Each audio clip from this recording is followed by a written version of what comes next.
Hello friends, welcome to Pebbles. நான் இன்னைக்கு செய்ய போறது ஓமம் முள்ளு முறுக்கு. அதாவது ஓமம் பூண்டு வந்து நல்லா மிக்ஸில அடிச்சிட்டு அதனோட தண்ணியை வந்து ஆட் பண்ணனும். அதே மாதிரி இதுக்கு வந்து கடலை மாவு இல்லாம நம்ம பொட்டுக்கடலை மாவை அரைச்சிட்டு நம்ம செய்ய போறோம். வாங்க எப்படி செய்யறதுன்னு பார்க்கலாம். தேவையான பொருட்கள் நம்ம 2 கப் அரிசி மாவு எடுத்துக்கலாம். அதாவது இதான் 1 கப் அளவு. இதுல நான் 2 எடுத்துக்கிறேன்.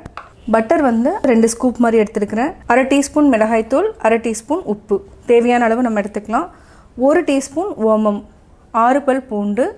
இதுக்கு வந்து என்னன்னா இந்த கப்பில் பாதி அளவுக்கு பொட்டுக்கடலை எடுத்துக்கிறேன். இதை வந்து நம்ம மிக்சியில் அடிச்சுட்டு நல்லா பொடி பண்ணி வச்சுக்கலாம், அதாவது சளிச்சு எடுத்துக்கலாம். இப்போ எப்படி செய்கிறதுன்னு பார்க்கலாம். இப்போ நம்ம இந்த ஓமமும் பூண்டையும் நம்ம மிக்சியில் அடிச்சுட்டு அந்த தண்ணியை மட்டும் எடுத்து தான் நம்ம ஆட் பண்ண போகிறோம். அப்போ தான் வந்து ஓமம் முறுக்கு வந்து நல்லா டேஸ்ட்டாக இருக்கும். நம்ம டைரெக்டாக அப்படியே ஆட் பண்ணக்கூடாது. மிக்சியில் போட்டுக்கலாம், பொடி பண்ணி சளிச்சு எடுத்துக்கலாம். மிக்ஸியில் அடிச்சிட்டோம். இப்போ வந்து நம்ம சளிச்சு எடுத்துக்கலாம்.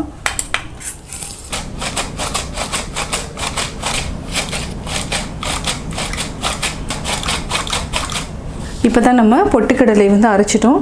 இப்போ வந்து 6 பல் பூண்டு, ஓமம். இதே வந்து நான் வந்து ஒரு 1/2 hour சோக் பண்ணியிருக்கேன். இதை வந்து நம்ம தண்ணி ஊற்றி அடிச்சுக்கலாம். இந்த அளவுக்கு தண்ணி ஆட் பண்ணிக்கலாம். இதை வந்து அரைச்சிட்டு நம்ம தண்ணி மட்டும் எடுத்து வச்சுக்கணும், அப்படியே வந்து ஆட் பண்ணக்கூடாது. இப்போ அரைச்சிக்கலாம். இப்போ நம்ம அரைச்சிட்டோம் பூண்டு, ஓமம் நல்லா வடிச்சிட்டோம். இப்போ இன்னும் தண்ணி வேணும்னா இந்த இதுலேயே தண்ணி கொஞ்சம் ஆட் பண்ணிவிட்டு நம்ம மாவு கூட கலந்துக்கலாம். இந்த தண்ணியை வந்து மாவு கூட ஆட் பண்ணிக்கலாம். இப்போ நம்ம 2 கப் அரிசி மாவு, இதுலேயே வந்து 1 கப் அளவுக்கு நம்மளுக்கு பொட்டுக்கடலை மாவு ஆட் பண்ணிக்கிறோம். பொட்டுக்கடலை மாவு ஆட் பண்ணிட்டோம். இது கூட தேவையான உப்பு, மிளகாத்தூள், பட்டர் நம்ம கையில் நல்லா மிக்ஸ் பண்ணிக்கலாம். இப்போ மொத்தமாக பார்த்திங்கன்னா நம்ம 1/4 கிலோ அளவுக்கு மாவு எடுத்துருக்குறோம். பட்டர் வந்து நல்லா மிக்ஸ் ஆகணும். நம்ம மிக்ஸ் பண்ணுற டைமுக்கு 1 டேபிள் ஸ்பூன் அளவுக்கு எள்ளு ஆட் பண்ணிக்கலாம். வெண்ணெய் வந்து நல்லா மிக்ஸ் பண்ணிட்டோம். இப்போ வந்து 1 டேபிள் ஸ்பூன் அளவுக்கு எள்ளு ஆட் பண்ணிக்கலாம். இதையும் மிக்ஸ் பண்ணிக்கோங்க. இப்போ நம்ம ஓம தண்ணி ஆட் பண்ணிக்கலாம். கொஞ்சம் கொஞ்சமாக ஆட் பண்ணிக்கலாம். இதுக்கு வரமிளகாய் வந்து நம்ம போடலைன்னா நம்ம பச்சை மிளகாயும் அரைச்சிட்டு இந்த மாதிரி தண்ணி மட்டும் ஆட் பண்ணிக்கலாம். அதுவும் இன்னும் டேஸ்ட்டாக இருக்கும்.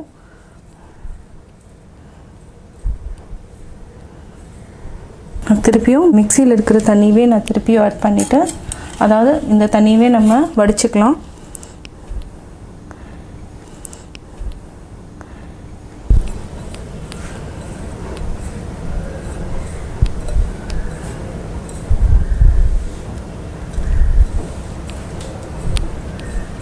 இது வந்து நல்லா முறுக்கு மாவு பதத்துக்கு பிசைஞ்சிக்கலாம்.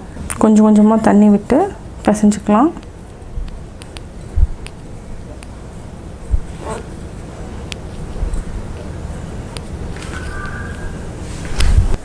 தண்ணி தேவையான அளவுக்கு ஊற்றிட்டு நம்ம முறுக்கு மாவு பதத்துக்கு பிசைஞ்சிட்டோம். இது ஒரு 10 minutes அப்படியே வச்சுக்கலாம். அதுக்கப்புறம் முறுக்கு குழலில் போட்டு எடுத்துக்கலாம், அதாவது டீப் ஃப்ரை பண்ணிக்கலாம். நம்ம இந்த அச்சு எடுத்துக்கலாம். அதுக்கு முன்னாடி நம்ம எண்ணெய் தடவிக்கலாம். இல்லைனா இந்த முறுக்கு புளியறதுல ஃபுல்லாக ஒட்டிக்கும். எண்ணெய் தடவுனா ஈஸியாக வந்துடும், புளியறதுக்கும் ஈஸியாக இருக்கும். இப்போ நம்ம போட்டுக்கலாம். இந்த மாதிரி சிலிண்டர் மாதிரி பண்ணிக்கோங்க. இன்னும் கூட கொஞ்சம் போட்டுக்கலாம். கரெக்டாக வச்சு போட்டுக்கணும்.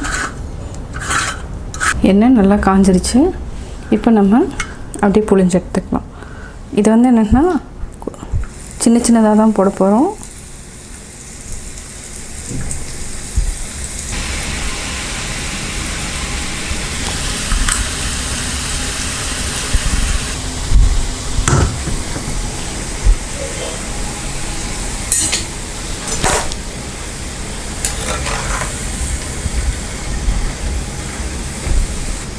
ஃபஸ்ட்டு வந்து நம்ம ஆயிலை ஹை ஃப்ளேமில் வச்சுட்டு அதுக்கப்புறம் லோ ஃப்ளேமுக்கு மாற்றிக்கணும். எப்போவுமே பட்டர் வந்து நம்ம கொஞ்சம் ஜாஸ்தி போட்டுட்டோம்னா முறுக்கு பண்ணவே முடியாது. இந்த மாதிரி உதிரி உதிரியாக போட்டுக்கணும். இப்போ நல்லா வெந்துடுச்சு, எடுத்துக்கலாம். எண்ணெயை வந்து வடிச்சிட்டு எடுத்துக்கலாம்.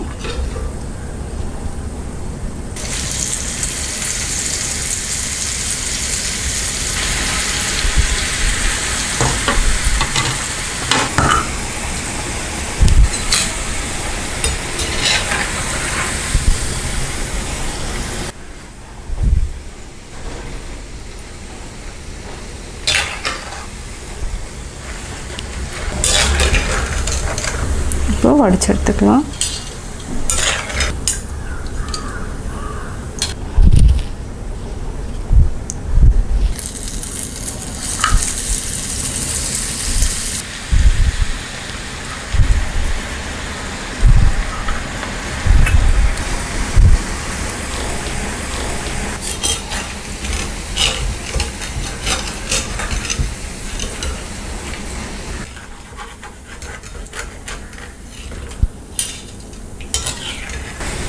இதே மாதிரி நம்ம எல்லா மாவையும் டீப் ஃப்ரை பண்ணி எடுத்துக்கலாம். ஓமம் பூண்டு முறுக்கு ரெடி. நான் ஓமம் முள்ளு முறுக்கு எப்படி செஞ்சேங்கிறத பார்த்தீங்க. கட்டாயம் உங்களுக்கு அந்த வீடியோ பிடிச்சிருக்கும். இந்த வீடியோ பிடிச்சதுன்னா லைக் பண்ணுங்கள், ஷேர் பண்ணுங்கள், கமெண்ட் பண்ணுங்கள். மறக்காமல் எங்கள் சேனலை சப்ஸ்கிரைப் பண்ணுங்கள்.